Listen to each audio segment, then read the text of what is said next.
Baik, kita akan melanjutkan ke bagian kedua, yaitu bagian pengkodean atau codingnya ya. Coding yang kita gunakan di sini menggunakan CVAVR dan bahasa pemrograman yang digunakan adalah bahasa C. Belum C++, apalagi C# ya, masih basic, yaitu C saja. Dan bahasa C yang sudah terintegrasi untuk bisa digunakan di microcontroller. Jadi nanti bahasa C atau coding yang kita gunakan untuk simulasi di sini, di ISIS ini, bisa kita aplikasikan di microcontroller yang sesungguhnya atau yang fisik lah ya, tidak hanya harus disimulasi. Nah, mari kita mulai mengcoding. Coding awal dilakukan dengan membuka CVAVR ini ya. Saya pakai yang evaluation, nggak masalah. Bedanya evaluation dengan yang komersil, nanti evaluation hanya terbatas scriptnya dan ada tipe data tertentu yang tidak disupport. Nah, ini tampilan halaman awal, mungkin sedikit berbeda. Saya sudah close beberapa jendela yang mengganggu, saya cukup close tanda silang. Mungkin di punya kalian ada folder tree dan lain sebagainya, atau folder kode tree dan lain sebagainya di bagian kanan, di close saja nggak masalah, karena yang akan kita butuhkan hanya bagian utama ini atau bagian kode di sini. Nah, seperti minggu lalu yang sudah dipelajari di lab, untuk memulai pemrograman ini kita harus membuat project baru. Boleh di sini new project atau file new project ya. Jadi kita tetap harus membuat project baru. Yes.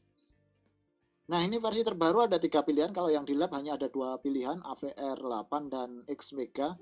Di sini ada baru AVR 8X.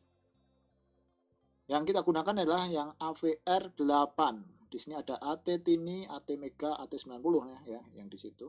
Bukan yang X. Karena kita pakai AT Mega 32. Klik OK, kita tunggu.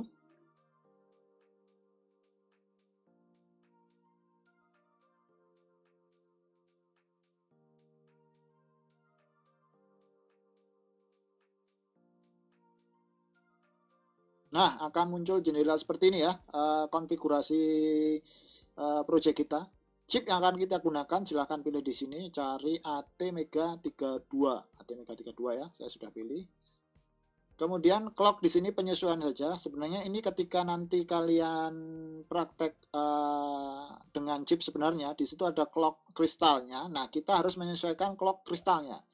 Kalau yang di lab hardware software 2, clock kristalnya sekitar 11,8 sekian ya. Kita bulatkan saja di sini 12. Tapi kalau nanti praktik dipakai hardware langsung harus disesuaikan sama dengan kristal clocknya.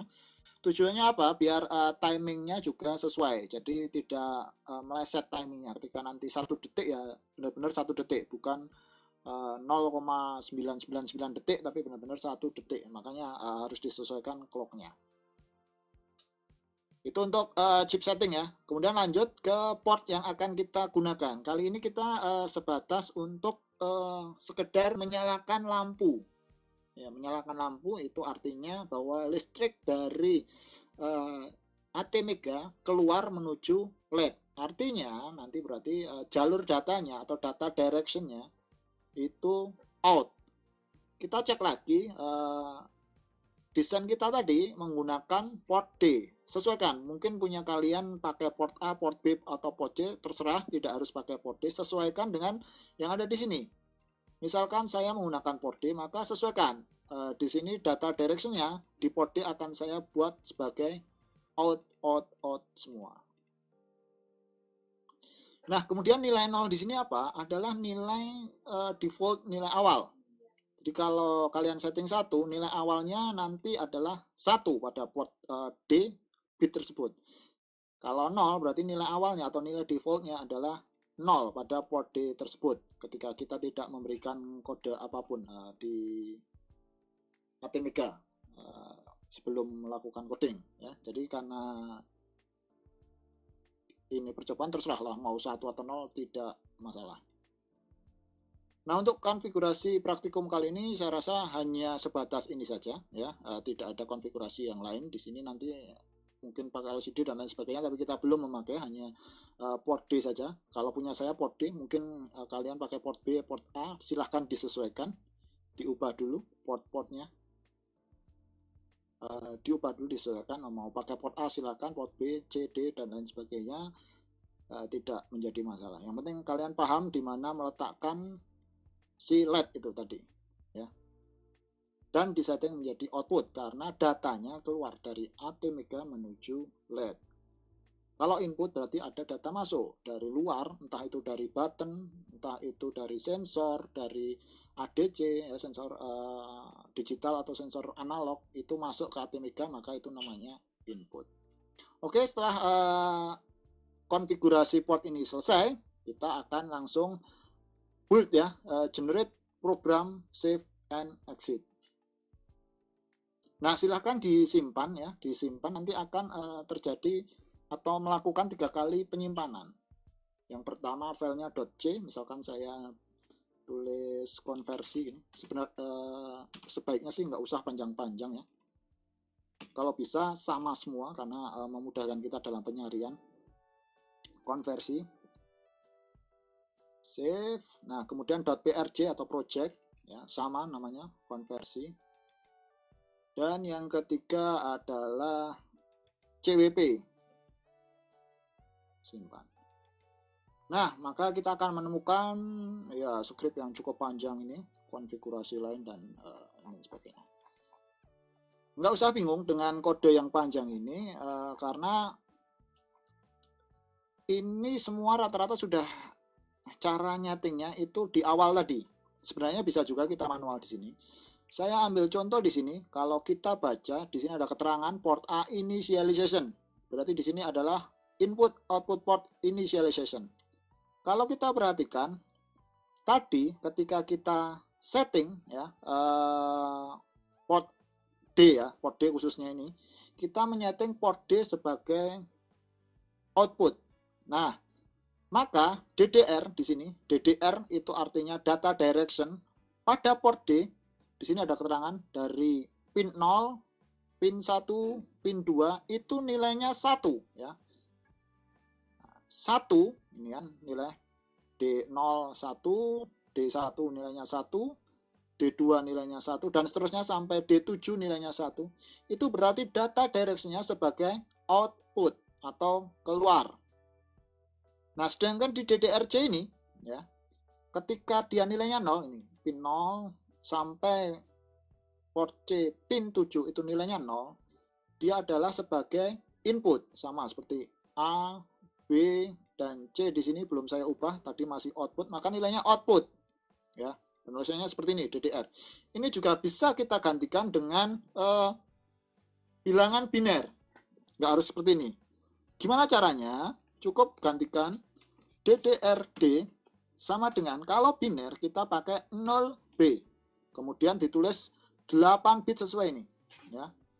Jadi nilainya 1 1 1 1 1 1 1 1 seperti itu. Dan jangan lupa ini ditutup atau dia bukan dihapus, ya. Dihapus boleh, ditutup seperti ini boleh. Atau kalau waduh biner itu panjang, kalian bisa juga konversi biner ini menjadi desimal. Desimal tinggal tulis langsung angkanya. DDRD sama dengan, kalau desimal di situ adalah 255, berarti nyala semua, maaf 1 semua, atau istilahnya sebagai output semua. Kita bisa tutup seperti ini. Atau bisa juga dengan hexa, kalau hexa dengan 0x. Seperti yang sudah kita pelajari di teori, DDRD, paling hexa paling gampang adalah membagi per 4 bit. Jadi hexa dengan 0x FF seperti ini. Nah, perlu diperhatikan bahwa ini case sensitif, ya, untuk penulisan DDR. Kalau penulisan di sini tidak case sensitif, tapi penulisan DDR itu case sensitif, jadi perhatikan. Kalau oktal itu pakai 0 gitu aja. Saya nggak begitu hafal kalau oktal, ya. Misalkan kita desimalnya 255, maka oktalnya 377, maka penulisan oktalnya adalah seperti ini. DDRD sama dengan oktalnya 0, nah, diawali dengan angka 0 ya, 0377. 377 seperti ini. Ini penulisan untuk oktal. Ini penulisan untuk heksa, ini penulisan untuk desimal, dan ini penulisan untuk biner. Ini penulisan untuk direct access to pin, perintah langsung ke pinnya. Jadi langsung dengan tanda kecil 2 kali nih ya, lebih kecil 2 kali, DDR nilainya 1, sama seperti ini. Paling gampang, paling mudah pakai biner, karena apa? Karena terdapat sejumlah pin yang tersedia dalam setiap port, yaitu 8 pin atau 8 bit. Jadi saya selalu merekomendasikan dengan biner. Nah, itu untuk initialization ya, port. Kalau mau diganti menjadi input, tinggal ubah saja ini menjadi 0.